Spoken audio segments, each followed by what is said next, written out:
very proud of what Lewis has become. Faculty and staff and administrators who really are very competent, dedicated, scholarly. The university community is all about people. Welcome to Lewis Spotlight. I'm Dr. Alvenia Ray Albright, and I teach communications.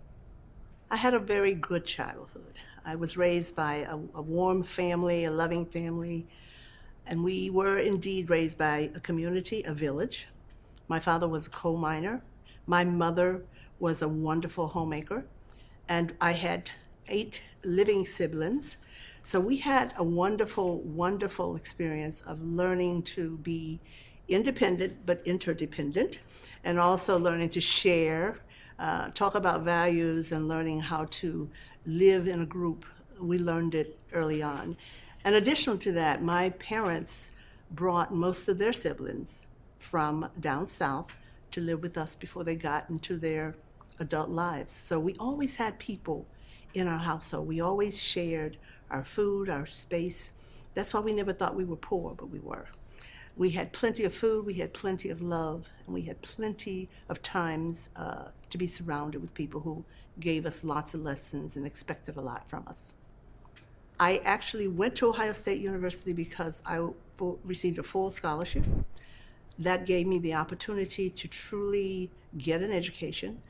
Ohio State at that time was not a very welcoming place for people of color, but it was my determination and the expectation of all those who sent me there that I had to succeed. So I finished Ohio State in 3 years. Not a good track record because I became very ill, and I ended up in the hospital with bleeding ulcers, worrying about trying to get out of Ohio State, but it was all a part of the journey. After Ohio State, I actually ended up working and living in Ohio for a short time. I started my teaching career there. I worked in Worthington Estates, which is one of our suburban school systems, and I was one of their first Black teachers, and it was a wonderful experience of learning for both the kids and for me. And actually, after I left there, I began to move around, and then I went to Jackson, Mississippi. I went back to school, however, got my master's degree, and then started into other careers. The opportunity to be at American Express was the gift of my life. I actually traveled the world doing international partnerships for American Express. They asked me to actually write their plan, their diversity plan, and their plan to bring in small businesses. And my team and I were able to get that done.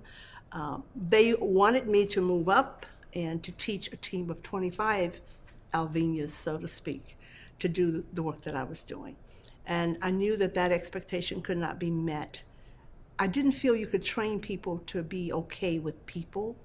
I couldn't train people to feel comfortable in Beijing and Japan and Africa if they hadn't a sense of okayness with themselves. So I didn't want to set myself up for failure. So I didn't take that position. And then I decided to step out on faith. I decided to leave a really big job, paying really big dollars, and decide what I was going to do next. And that's when Alvenia Ray Albright and Associates began. My business of Alvenia Ray Albright and Associates is a consulting firm. I'm a leadership specialist. I got into consulting because I decided that I needed to make a living.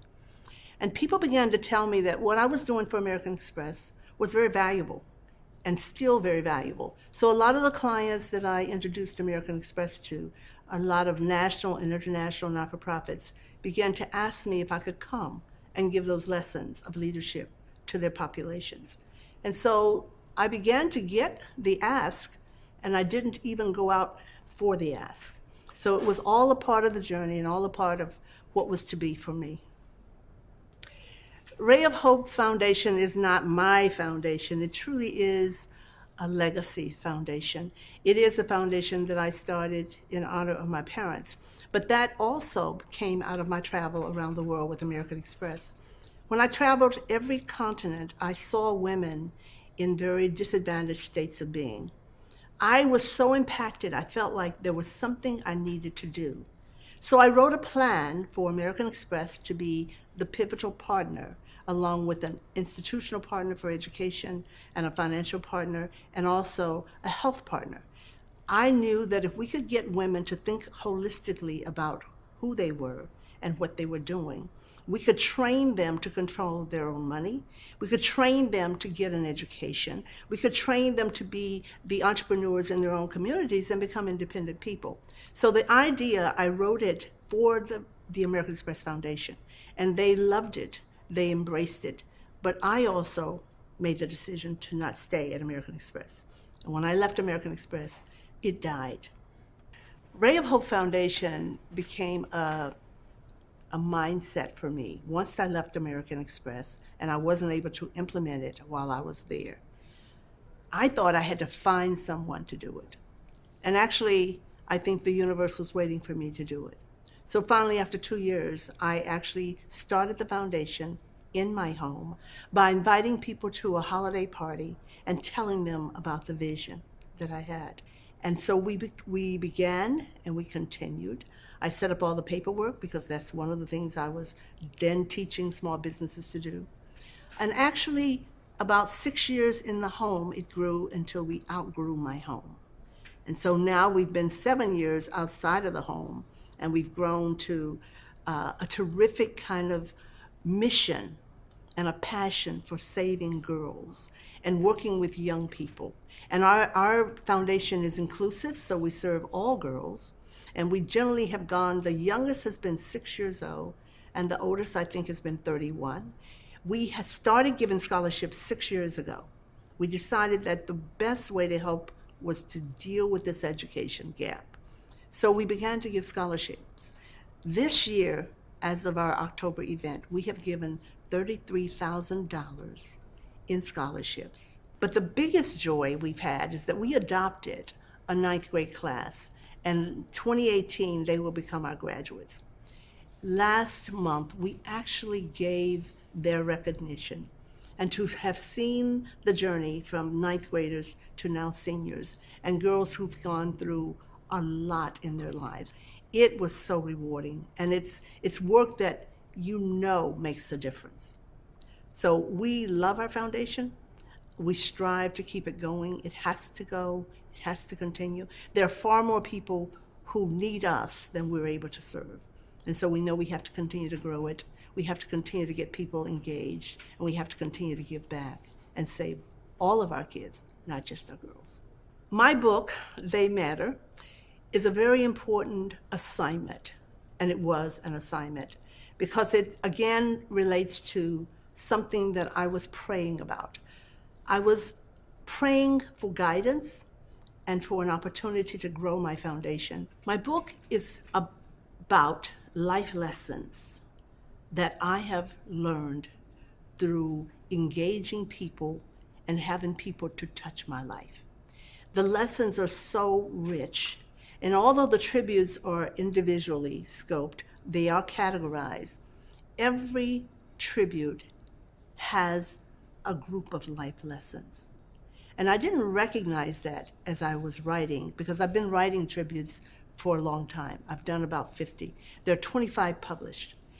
And those tributes can touch anybody's life. There are lessons there. And people are now beginning to come back and tell me, this tribute spoke to my life, or this tribute described my daughter's life. So it's powerful in that I didn't see the journey, but I now understand that all of that support, all of those lessons were not just for Alvenia, they're for the universe. But it was very clear to me that the next time I was awakened, I was told, the book is already written. So going forward on that, the book has been used and is a fundraiser for Rhea of Hope Foundation. Now, clearly, I didn't understand the impact it would have. I didn't understand why it would be successful, but I knew I had to do the assignment. And so I did. The book has been so warmly received, and we're still getting people. We've had 3 publications, and we're still publishing for Christmas. So it isn't my plan, but it's obviously a plan that's going to fortify the foundation. The people who are featured in my book are people who have really impacted my life. They're people who have helped to make me the person that I am. They are colleagues, professional colleagues. They are persons who helped me through very serious parts of my life. They are also mentees that I am still working with who have taught me so much because of their struggle and what they've had to overcome to be who they are. They are also my godparents, who actually were really terrific people. Most of the people in that book have been the first in the country in their professions. So they've opened up doors for so many people. And I felt they were there just for me. But obviously there was another opinion, thus the book. And I was able to then write out what those impacts were to me. And as a result of that, they're impacting other people. So the lessons weren't just for Alvenia. The lessons were for the universe. And we don't know where that will end yet. The greatest life lesson that I've had to learn is to take risk, to step out on faith, and to know that by stepping out on faith, there's something far greater than myself that will direct my path, and that I don't know it all, and that you never really know it all. I've also learned that I must strive to learn something new every day. I think it's important that we continue to learn until we die, and there's nothing that we all know everything about. So what I've had to do is to put myself on focus, to learn something new every day, also teach myself to strive for that, and teach myself to go outside of my bubble, to go outside of that which I know, and to take the risk and know that that risk is going to take me to my next purpose, but also take me to the next part of the journey of which I am certainly not finished. I think one of the greatest risks I ever took was to step out of a major corporation, turn down a lot of money, and say, I'm going to start a business. That was a huge risk. And I am so grateful for it. My business is 18 years old, and I still have every client that I've actually achieved or accepted was referred to me. What made me decide to come to Lewis was really not my decision. Lewis happened to me. I was referred to Dr. Kathy Ayers, who was my mentor, became my mentor, and was a very dear friend, who met with me and told me that she'd been referred to me to teach at Lewis. And when she met me, I declined her 4 times. I did not want to teach undergrads. I was at that time teaching graduate students and graduate professors and people in corporate America. So I knew that they wanted to be there and they wanted to be taught. I felt good about the leadership scope that I was doing. And Kathy talked about the importance of communication and trying it out. So she was making me take that risk. She was making me step into something that I initially said, oh, I don't want to teach high school students. I don't want to go there. And then I told her finally after the 4th time we met, I'll try it. I'll try it for 2 semesters. And this is my 6th year at Lewis. How do I tie my life lessons into the classroom? I think they're a part of my being. I think that it's easy for me to talk about life lessons as we talk about communications. And it's also easy because my students teach me so much. They are terrific, and they have stories to tell, and I am teaching them how to tell those stories so that they impact others' lives and how they have a responsibility. More importantly, I tell them that their gifts, and they're all so gifted, that they have special, unique gifts that only they have. So they have a responsibility to take those gifts and share those gifts.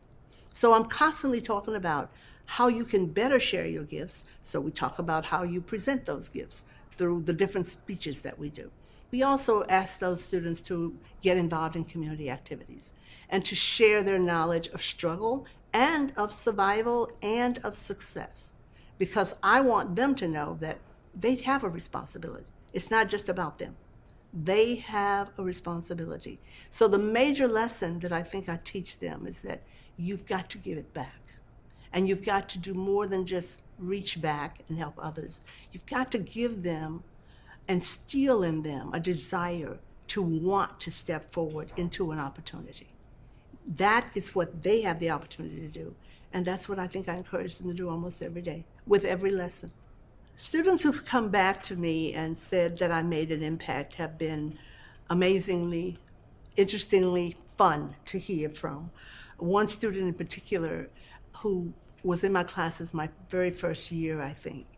She saw me and she knew me immediately, and I was trying to clock on a name, and I failed the clock, and I said, I know the face. And so she says, I'm X, and you taught me that I could do anything. When I gave those speeches, you told me I could be a great communicator. She changed her major, and she's in her master's program here in communications. That was a good story. That was a good story. Others have been in touch with me through the foundation. Others have come back to tell me, you really helped me. And of course, others I've written letters for, and they've achieved a lot and gotten positions that they wanted. So it's so rewarding. Students are wonderful. My biggest encouragement for students who may not know what they want to be is to step out of your box, to take the risk. But go with that which you feel good about. Do things that you enjoy. Because once you're working in a profession that you enjoy, you don't feel like you're working. You really feel rewarded. So I encourage them to take the risk, change their minds, investigate new arenas, get to know people that are different than you, support people who are different, find causes that you believe in, because that's where they'll find, finally, their life purpose. They will be exposed to it, and they will know. They will change their lives because of that exposure. One of the most difficult life lessons that I had to learn was to change and to also accept the risk that goes with change. I am still working on that. I'm still trying to change every day. I'm still trying to take myself out of the bubble. I am looking to do and learn new things from my students, and they are definitely teaching me. Take that risk and take the leap of faith. I would encourage you all, everyone, to reach past yourself. The gift of this life is to know that you're making a difference and that everything that you have and need is already in you. Every one of you is special. Every student has a special gift. Find your purpose by extending your gift to others. You will have such a full life, and you will appreciate the fact that you are an instrument making a difference and changing this world, which we all have to feel responsible for. Thank you for joining us today.